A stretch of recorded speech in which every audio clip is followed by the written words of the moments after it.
This is the motor that came out of the Dart, tearing it down just to, you know, examine it.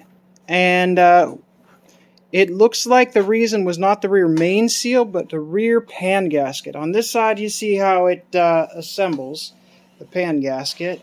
And it there's several layers the way the cork goes, but this is the side that's problematic. See how it's puckered and it's not positioned properly? You can tell by the way the gray sealer dried that that gasket was puckered like that from the moment it was installed. So someone must have probably put a new pan gasket on the car, maybe while it was in the car. Well, they had to fix that big ding in the oil pan.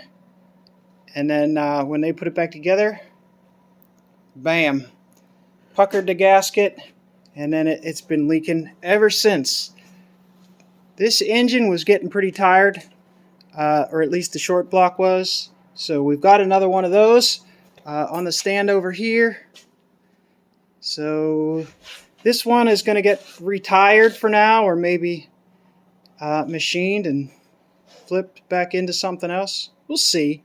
We'll see, but that's definitely where the oil leak was coming from. Take your time when you're assembling things, because it's supposed to look like that, but it looks like that.